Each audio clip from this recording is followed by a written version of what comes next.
Meus caros, dentro de poucas horas vai iniciar-se a temporada futebolística de 2021-2022, justamente com o arranque da Supertaça entre o Sporting e o Sporting de Braga, hoje às 20h45.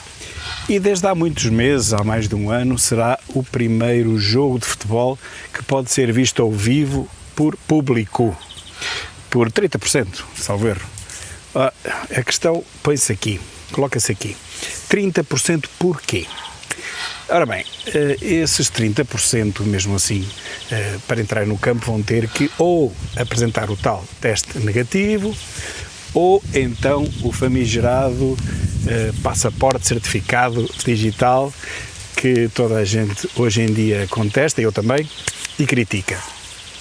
Realmente não é facilmente justificável que se as pessoas que entram no estádio têm que apresentar um teste negativo ou o certificado digital dizendo que não têm Covid, não é fácil perceber porque é que o estádio só vai ter lotação até 30%. Uma primeira vista sobre o assunto dir-nos-ia que poderia ter muito mais do que isso, provavelmente próximo de 70%. E porquê 70%? Eu explico. Porque os dados disponíveis, pelo menos aqueles com que as televisões nos bombardeiam diariamente, dizem que a vacina protege, pelo menos em 70% a probabilidade de apanhar a doença. Enfim, estes números são variáveis, 70%, outros dizem 80%, há quem diga até mais de 90%, mas vamos por baixo. Cautelosamente, parece que 70% é garantido de proteção. Mas há pessoas que não têm certificado, portanto não têm a vacina e vão fazer o teste negativo e esse não é fiável a 100%. Não, assim como a vacina também não.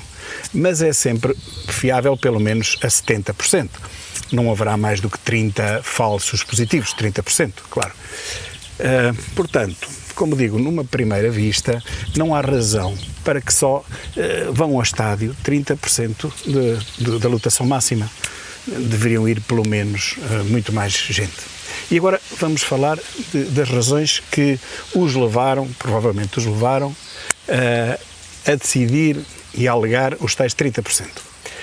A razão é basicamente uma. Nós não estamos a falar de valores absolutos, nós estamos a falar de probabilidades. Ora, o cálculo probabilístico dá-se no nono ano, começa no nono ano da escola básica, portanto, toda a gente neste momento que tenha, 50 anos, deve saber o básico, digamos, o mínimo de cálculo probabilístico, pelo menos a lei de Laplace.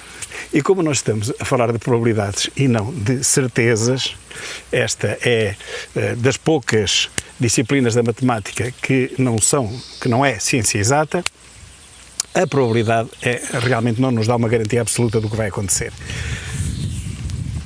E percebe-se, portanto, que os estádios não encham a 70%, porque, enfim, ficaria ainda pouco espaço entre duas pessoas e, enfim, daria aso a que houvesse mais possibilidade, mais probabilidade de infecção. Apesar das pessoas estarem 70% protegidas. Mas 70% não é 100%. E, portanto, há aqui uma banda de 30% de dúvida. Então o que deviam fazer era talvez o contrário.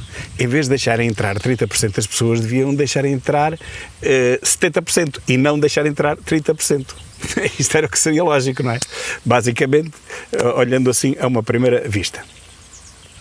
Mas como não é possível, ou pelo menos não é muito viável, que se deixe entrar 70% das pessoas, porque depois não bate certo com as cadeiras, como é que fazíamos? Deixávamos uma cadeira, mas depois ficam duas juntas. Então, enfim, a inteligência avisar-nos-ia a deixar entrar 50% das pessoas. Fazendo o quê? Deixando uma cadeira de intervalo em cada 3. Portanto, em 3 cadeiras, a do meio ficaria vaga. Não seria utilizada. E com isto nós conseguiríamos que de 50% da população fosse, enfim, ao estádio, pelo menos a lotação, e com isso garantiríamos que praticamente ninguém seria infectado. Portanto, não é necessário chegarmos aos 30%, há de ser, bastaria chegar aos 50%. Esta é a probabilidade normal de haver infecção. a probabilidade seria baixíssima. E se a distância for o dobro da normal, então praticamente seria residual a probabilidade de infecção. No meu entender, portanto, a restrição não devia ser de 70%, mas no máximo de 50%. Expliquei porquê. Agora vamos ver outro caso que é ainda mais polémico.